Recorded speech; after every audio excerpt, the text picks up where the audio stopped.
बिस्मिल्लाहिर्रहमानिर्रहीम। अस्सलामु अलैकुम स्टूडेंट्स, उम्मीद करते हैं कि आप खैरियत से होंगे। अल्लाह ताला आपको खैर वाफ़ियत रखे। Physics 10th class second chapter हम पढ़ रहे हैं। तकरीबन हम लास्ट पे पहुँचे हुए हैं बच्चे।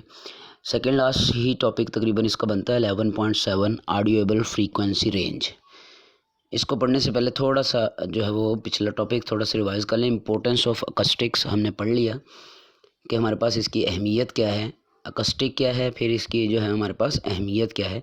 हमने ये जो है वो पढ़ा कि ये टेक्निक मेथड है जो कि अनडिज़ायरेबल ऑडियोबल फ्री रेंज जो है हमारे पास फ्रीक्वेंसी जो है उसको साउंड जो है उनको ऑब्जॉर्व करता है। अब ऑडियोएबल फ्रीक्वेंसी हमारे पास कौन सी होगी, यानी ऑडियोएबल फ्रीक्वेंसी से मुराद बच्चे ये है वो रेंज हमारे पास साउंड्स की फ्रीक्वेंसी की जिसको हम जो है वो इजीली सुन सकते हैं।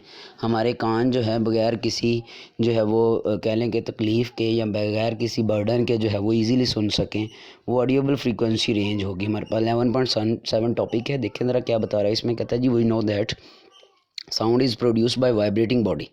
ये तो हम सीख चुके हैं कि वाइब्रेटिंग बॉडी से साउंड प्रोड्यूस होता है। नॉर्मल ह्यूमन ईयर जो है वो कान हमारा जो है वो सुन सकता है आवाज़ if it's frequency lies between 20 hertz and 20,000 hertz. यानी ये रेंज है, ऑडियोबल फ्रीक्वेंसी की रेंज है। ये एमसीक्यू पूछा जाता है, शॉर्ट क्वेश्चन में आता है कि इंसानी कान जो है ह्यूमन ईयर कितनी रेंज है जो साउंड की होनी चाहिए जिसमें वो सुन सकता है। यानी 20 हर्ट्ज़ की फ्रीक्वेंसी से लेकर 20,000 हर्ट्ज़ तक की फ्रीक्वेंसी को ईज़िली इंसानी कान जो है वो सुन सकता है। हाँ, अब देखें 20 हर्ट्ज़ से अगर कम होगी फ्रीक्वेंसी तो हम सुन नहीं सकते उसको। अगर 20,000 हर्ट्ज़ से ज़्यादा होगी, या इसको 20,000 हर्ट्ज़ भी पढ़ सकते हैं, 20 किलो हर्ट्ज़ भी पढ़ सकते हैं। 20 हर्ट्ज़ से 20 किलो हर्ट्ज़ तक, ये किलो 10⁻³ होता है, 20,000 ही बन जाएगा ये। हाँ जी, 20,000 हर्ट्ज़ से ज़्यादा फ्रीक्वेंसी को भी इंसान जो है वो सुन नहीं सकता। वो कह लेंगे वो हमारे लिए काबिल बर्दाश्त नहीं होगी। In other words human ear neither hears a sound of frequency less than 20 hertz nor sound of frequency more than. यही बात जो मैंने अभी बताई, different people have different range of audibility. यानी मुख्तलिफ लोगों की जो है वो सुनने की ये जो रेंज होती है मुख्तलिफ होती है, हो सकती है। It also decrease with age. ये भी क्वेश्चन बनता है कि एज के साथ ऑडियोबल जो फ्रीक्वेंसी है, ऑडियोबिलिटी जो है, इसका क्या रिलेशन है। ये हमारे पास बच्चे आपने बताना है, एज बढ़ने के साथ ये डिक्रीज़ होती है। It also decrease with age. अच्छा, young children can hear sound of 20,000 hertz but old people can not hear sound even 15,000 hertz. तो ये बात याद रखनी है, जो बूढ़े लोग होते हैं वो 15,000 हर्ट्ज़ तक ही सुन सकते हैं, जो बच्चे हैं वो 20,000 हर्ट्ज़ को भी सुन सकते हैं। तो ये मुख्तलिफ जो है वो इंसानों के लिए मुख्तलिफ है, लेकिन नॉर्मल ह्यूमन एयर के लिए 20 to 20 किलो हर्ट्ज़ है ये रेंज जो हमारे पास ऑडियोबल फ्रीक्वेंसी रेंज है। अच्छा, फिर आगे जी, range of frequency which human ear can hear is called audible frequency range. ये डेफिनेशन है जी इसकी, ये आपने अच्छी तरह याद कर लेनी है। इसकी इसमें 2 शॉर्ट क्वेश्चन ही हैं तकरीबन, कह लें। ये हमारे पास जो है वो उसमें भी आता है शॉर्ट जो है इसका आपकी एक्सरसाइज का क्वेश्चन भी बनता है, उसको भी आपने अच्छी तरह तैयार कर लेना। अभी हम जो है वो एक्सरसाइज के ही क्वेश्चन कुछ देखते हैं। हमारा तकरीबन चैप्टर ख़त्म होने वाला है, लास्ट से ही हम यही वाला जो आज हमने पढ़ा है इसको पहले नंबर पे देख लें। 11.15 देखें ज़रा बुक पे। 11.15 what is the audible frequency range of human air. तो कितनी होगी जी ह्यूमन एयर की जो है वो ऑडियोबल फ्रीक्वेंसी रेंज। तो 20 to 20,000 हर्ट्ज़ या 20 to 20 किलो हर्ट्ज़, ये हमारे पास जो है वो ऑडियोबल फ्रीक्वेंसी रेंज है। फिर आगे कहता है does this range vary with the age of people. क्या ये जो है वो वेरी यानी चेंज होती है लोगों की एज के साथ। बिल्कुल जो है ये हमने अभी पढ़ा कि हमारे पास जो है ये डिक्रीज़ होती है एज के साथ। मतलब जितनी इंसान की एज अगर कम है, फॉर एग्जांपल जैसे बच्चे हैं तो वो 20,000 हर्ट्ज़ की फ्रीक्वेंसी को सुन सकते हैं, जबकि एज अगर ज़्यादा हो जाए तो ये कम हो जाती है। ऑडियोबल फ्रीक्वेंसी जो है वो 15,000 हर्ट्ज़ तक आ जाती है, अपर लिमिट जो है इसकी। तो ये हुआ जी हमारे पास 11.15 वाला। 11.14 हो गया था। आगे जो है हम आगे 16 और 17 देखते हैं। Explain that noise is noisiness. मतलब ये जो नॉइस शोर है ये हमारे लिए अच्छा नहीं है, ये हमने एक्सप्लेन करना। 17 describe the importance of acoustic protection. Acoustic protection क्या है, यानी हम कैसे बच सकते हैं अनडिज़ायरेबल साउंड से। तो इसके बच्चे आंसर आपने जो है वो अपनी बुक से देखने हैं की अल्फ़ की स्टोन वाले से, कि देखें ज़रा question number 13 what is noise pollution. Noise pollution क्या है, explain it's sources effects how it is reduced, इसके सोर्स इफेक्ट क्या है और फिर कैसे इसको कम करना है। नॉइस जो है अनडिज़ायरेबल साउंड है जो कि हार्मफुल है हमारी हेल्थ के लिए और ह्यूमन हमारी यानी कह लेंगे और एयर के लिए और दूसरी स्पीशीज़ जो हैं उनके लिए। नॉइस जो है वो साउंड है जो which disturb the normal functioning of life. ये समझ लें इसकी डेफिनेशन होगी कि नॉइस क्या है। फिर आगे चलते हैं जी, सोर्सेज क्या है इसके। तो देखिए बच्चे इसमें सोर्सेज बताए हुए हैं आपको कि ये हमारे पास जो है वो बिग सिटीज़ के मेन जो बताए हुए हैं इसमें सबसे पहले transportation, equipment, heavy machinery, industrial areas हैं, loud vehicles, horn, hooters, alarms, बड़ी बड़ी गाड़ियों के जो हॉर्न होते हैं बड़े ज़ोरदार जो जिनसे जो है वो ये ह्यूमन हेल्थ को कह लें ख़दशा है या इंसानी कान को।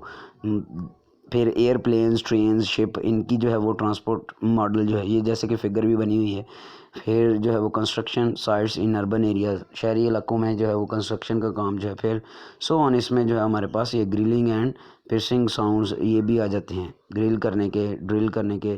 फिर इसके जो इफ़ेक्ट्स क्या क्या हैं, हेयरिंग लॉस है, जो है वो सुनने की है इसका कम होना, स्लीप डिस्टर्बेंस है, एग्रेशन है, हाइपरटेंशन, सो ऑन, ये हमने पहले भी कर लिया था, ये अच्छी तरह से बच्चे कर लेना है इसको तैयार। How noise pollution can be reduce, last one heading में देखें। ऐसे ही आपने लिखने पॉइंट बना के ऐसा लिखना जो है वो आसान रहेगा आपको। नेक्स्ट चलते हैं जी, इसमें आपके पास और क्वेश्चन जो है वो 11 आ जाता है हमारे पास इधर का, लेकिन उधर जो है वो इको साउंड है, कैसे हम उसको प्रोड्यूस कर सकते हैं, नंबर 14 है ये जो है। देखें ज़रा इसमें सबसे पहले जो है कैसे हमने करना है वो मेथड सारा लिखा हुआ है, वही एक्टिविटी जो हमने बुक में पढ़ी। फैक्टर्स क्या हैं ये अहम है, डिस्टेंस बिटवीन साउंडर एंड ऑब्स्ट्रैकल, जो जिधर से साउंड आ रहा है और ऑब्स्ट्रैकल रुकावट मीन रुकावट। फिर time difference between clap and echo, nature of reflecting surface, temperature जो है मीडियम का, सो ऑन, ये हमारे पास फैक्टर है। ये है जी नॉइस पोल्यूशन हमारे पास ये हो गया। अच्छा, इम्पोर्टेंस ऑफ कस्टिक जो है ये हम देखते हैं। इम्पोर्टेंस ऑफ कस्टिक क्या है, ये क्वेश्चन था हमारे पास जो है वो second last. Importance of acoustic, reflection of sound is more prominent if the surface is rigid and smooth. ये बताई हुई हैं वही सारी बातें जो हमने पढ़ी थी कि हम जो है वो क्लासरूम, लेक्चर थिएटर हॉल जो होते हैं बड़े बड़े, उनको कॉन्फ्रेंस हॉल जो होते हैं उनको हम जो है वो खमीदा क्यों रखते हैं, बैंड क्यों रखते हैं, या उनकी जो सीलिंग होती है या छत जो होती है वो उसको खमदार रखते हैं, जैसा कि फ़िगर में नज़र आ रहा है आपको बच्चे, ये वाली फ़िगर में इसलिए रखते हैं कि उससे आवाज़ जो है वो रिफ़्लेक्ट होके ये देखें कानों तक हमारे इजीली आ जाए। ये भी इसी तरह से है, स्टेज के पीछे जो है वो इस तरह से बोर्ड रख दिया जाता है जिससे रिफ़्लेक्ट होके आवाज़ जो है वो उधर तक पहुंच सके, सामीन तक जिन्होंने सुनना है। सो इसमें सॉफ्ट पोरस मटेरियल यूज़ करते हैं जी, ड्रेपरीज एंड रग्स जो होती हैं चीज़ें, यानी जो कि एक तो बात है हमने इसको अनडिज़ायरेबल साउंड को ख़त्म करना है, कस्टिक यानी जैसे प्रोटेक्शन है, तो उनके लिए हम पोरस मटेरियल यूज़ करते हैं जो उनको जज़ब कर लेता है, अब्जॉर्ब कर लेता है। फिर इसमें कहते हैं by using soft and sound insulating material such as curtain, carpets, double glaze window, ये चीज़ें यूज़ करने से जो है वो हमारे पास नॉइस पोल्यूशन कम हो जाता है। देखिए कर्टन्स क्या हैं, पर्दे लगा लें, पर्दे लगाने से भी जो है वो शोर कम होता है, कारपेट से भी शोर जो है वो कमरे के अंदर कम होता है। फिर डबल ग्लेज्ड विंडो यानी जो दोहरी जाली नुमा जो होती है हमारे पास खिड़कियाँ, वो जैसा कि आमतौर पे घरों में होती हैं, ये रिड्यूस कर सकती, कम कर सकती हैं। फिर क्लासरूम के अंदर, पब्लिक हॉल्स के अंदर जो टू अब्जॉर्बेंट जो है वो सर्फेसेस ना हो, ताकि जो है वो साउंड लेवल कम ना हो जाए। अगर ये ऐसी होंगी जो अब्जॉर्ब कर रही होंगी आवाज़ को, तो फिर आवाज़ बहुत कम होगी, ऊंचा बोलना पड़ेगा ये कह लें। फिर सरफेस जो है वो क्लासरूम की रिफ्लेक्टिंग होनी चाहिए, ताकि जो है वो रिफ्लेक्टिंग इस तरह से ना हो कि हमारे पास आवाज़ जो है हमें गुडमंड हो जाए, गार्बल्ड हो जाए, ये भी पढ़ा था हमने। ऐसे रिफ्लेक्टिव हो कि हमें जो है वो उसमें क्लियर सुनाई दे, जैसे कि आगे बता रहा है, garbled sound is the result of multiple reflection which is called reverberations. ये डेफिनेशन है गर्बल साउंड की, रिवर्बरेशंस की।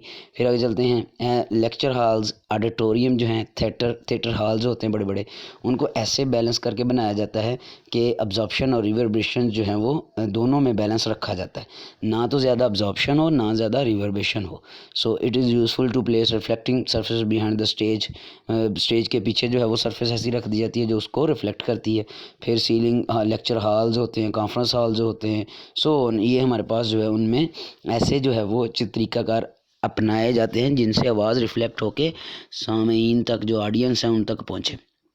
Sometime curve sound boards are placed behind the stage so that sound after reflection disturbance equally across the hall, मतलब वो पूरे hall में जाए। ये है जी हमारे पास अकॉस्टिक की अहमियत।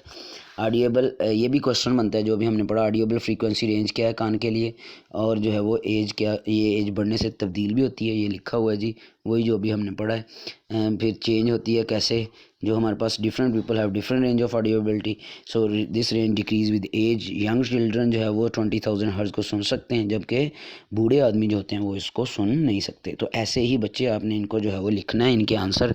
आज तो हमने पढ़ा तो बिल्कुल छोटा सा एक शॉर्ट क्वेश्चन समझ लें 2 की ये, लेकिन ये जो आपके क्वेश्चन हो गए हैं एक्सरसाइज के, इनको अच्छी तरह कर लें। इनमें देखें अब कौन कौन सा हो गया। नंबर 17 हो गया है, इंपॉर्टेंस ऑफ कस्टिक प्रोटेक्शन हो गया। 16 हो गया, नॉइस इज़ नॉइसनेस हो गया। 15 जो है हमारे पास ऑडिएबल फ्रीक्वेंसी रेंज क्या है ह्यूमन एयर के लिए, ये भी हो गया। फिर 14 क्या है, क्लैप और speak in front of a building while standing particular distance. तो हम जो है वो इको को सुन सकते हैं, बाज़ का नहीं सुनते। क्या आप इसको एक्सप्लेन कर सकते हैं कि ऐसा क्यों होता है, ये भी हमने कर लिया बच्चे, नंबर 14 वाला भी। फिर जो है इसके अलावा हमने फ्रीक्वेंसी पिच 10 नंबर यूनिट जो है वो यूनिट ऑफ लाउडनेस, ये भी तकरीबन हुए पड़े हमारे पास, नंबर 8 वाला। ये कल जो है हम दोबारा से इनको रिवाइज़ कर लेंगे। ये जो मैंने आपको बोले हैं तकरीबन जो निशान लगा लें, 17, 16, 15, 14, ये 4 क्वेश्चन जो हैं ये अच्छी तरह से बच्चे अपने एक्सरसाइज के तैयार कर लेने हैं। बाकी कल के लिए इसको तैयार रखें, फिर हम जो है वो नेक्स्ट आगे चलेंगे। अब कल तक के लिए अपना ख्याल रखिएगा बच्चे। खुदा हाफिज़।